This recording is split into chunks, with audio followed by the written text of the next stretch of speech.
Assalamualaikum warahmatullahi wabarakatuh.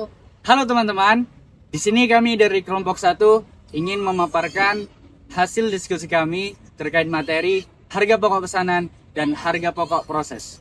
Sebelumnya perkenalkan, nama saya Muhammad Rafli. Saya Dia Mustika. Saya Dina Suciartovia. Saya Mutiara Prastiti Lienda. Saya Gloria Putri Alicia. Baik, selamat menyaksikan. Halo teman-teman semuanya, saat ini kita akan membahas dua konsep penting dalam akuntansi biaya, yaitu yang pertama adalah harga pokok pesanan dan harga pokok produk. Pertama, kita akan membahas tentang harga pokok pesanan. Harga pokok pesanan merupakan suatu produk yang memiliki harga dan pesanan khusus. Jadi, produk itu sangatlah berbeda-beda, mulai dari bahan, tenaga kerja, dan biaya overhead-nya. Metode ini sering sekali dipakai oleh perusahaan yang memiliki produksi yang berbeda-beda. Ya, contohnya seperti furnitur kostum dan bahkan tailor made. Bayangkan, HPP seperti tukang kayu menerima pesanan. Pesanan yang pertama itu inginnya lemari itu berukuran besar dan diukir, sedangkan pesanan yang kedua itu lemarinya ingin kecil dan biasa saja. Tentunya harganya berbeda dong. Nah, mulai dari harga bahan kayunya, mulai dari tukangnya, plus sewa listrik serta sewa tempat. Nah, di situ tuh total biaya dibagi dengan jumlah pesanan baru dapat harga per unitnya. Metode ini bisa dipakai oleh UMKM yang ada di Pekanbaru. Contohnya seperti anyaman rotan dan tukang ukir kayu. Selanjutnya, ada harga pokok proses. Metode ini digunakan jika perusahaan menggunakan barang secara massal dan proses produksinya dilakukan secara bertahap. Biaya digunakan untuk setiap proses atau departemen, bukan per pesanan. Metode ini digunakan untuk perusahaan seperti pabrik pengolahan makanan atau pabrik pengolahan barang elektronik yang memproduksi barang dalam jumlah yang besar dan memproduksi produk yang sama.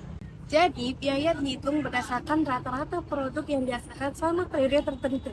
Contohnya, harga pokok proses ialah seperti pabrik mie instan yang memproduksi ribuan bungkus setiap harinya.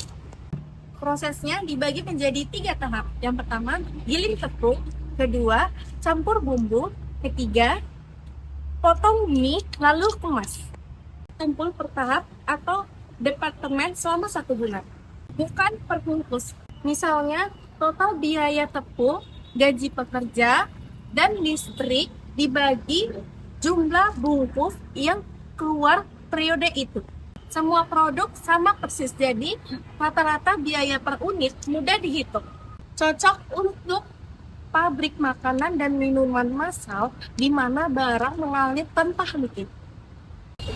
Nah, kalau kita lihat perbedaannya, harga pokok pesanan itu ialah dia lebih cocok untuk produksi yang unik ya. Terus dia biayanya juga dihitung per pesanan.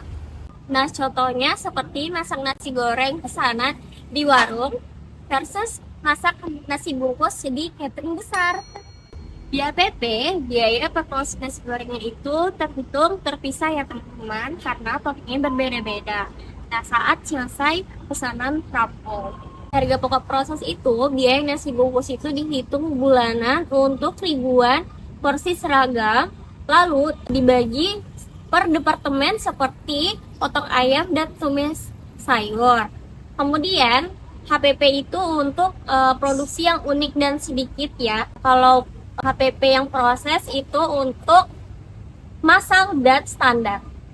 Nah, keduanya bantu perusahaan tahu harga biaya asli untuk harga jual tepat. Nah, kedua metode ini membantu perusahaan untuk menentukan harga jual tepat dan mengevaluasi efisiensi produksi. Nah, kedua metode ini berfungsi untuk membantu perusahaan dalam mengontrol biaya produksi dan menentukan harga pokok. Nah, dengan menentukan harga pokok, maka perusahaan itu bisa membuat keputusan dengan lebih tepat. Misalnya seperti menentukan harga jual, mengurangi biaya yang tidak efisien, dan merencanakan anggaran produksi. Nah, harga pokok produksi membantu UMKM untuk melacak biaya pesanan custom agar tetap untung. Nah, jadi proses bantu pabrik ini pantau efisiensi di tingkat produksi, mampu mengurangi pemborosan seperti bahan yang terbuang, pekerja yang lembur sia-sia, dan merencanakan harga jual yang kompetitif. Nah, jadi di Indonesia UMKM menggunakan proses ini itu untuk naik kelas. Misalnya pengrajin batik. Pengrajin batik itu menghitung harga pokok produksi untuk per motif pesanan. Terus pabrik makanan menggunakan proses ini untuk ekspor. Jadi hasilnya bisnis itu akan lebih sehat dan akan mendapatkan untung yang stabil.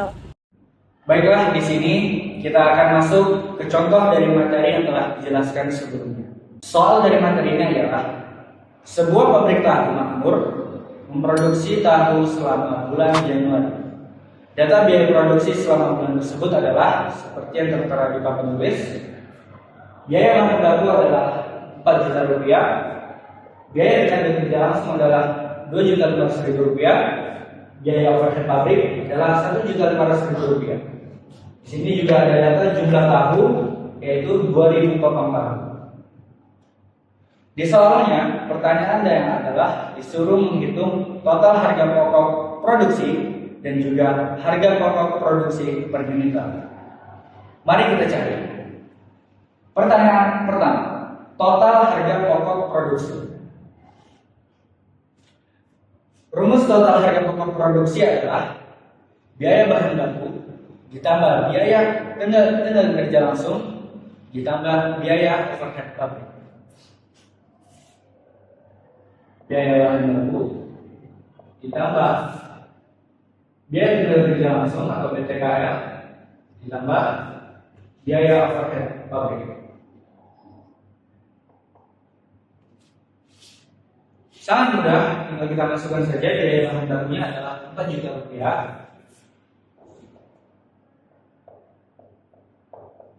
Biaya tenaga kerja langsungnya adalah 2.200.000 rupiah.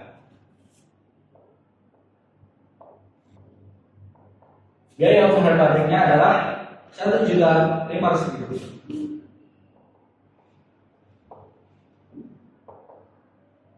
Ditotalkan sehingga dapatlah jumlahnya 8 juta rupiah.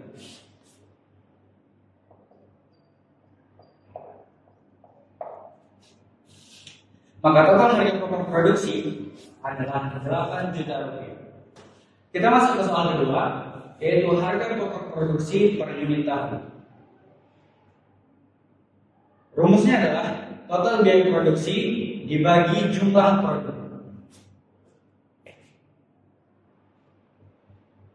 Total biaya produksi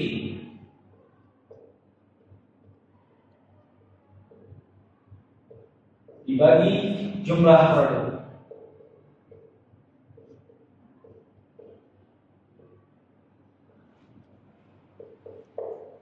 Total biaya produksi yang telah kita capai tadi adalah 8 juta rupiah. Kita masukkan dibagi jumlah produk. Jumlah produknya adalah yang di data tadi, jumlah tahunnya 2000 tahun. Berarti dibagi 2000. Sehingga 8 juta dibagi 2000, kita dapat 4.000 rupiah.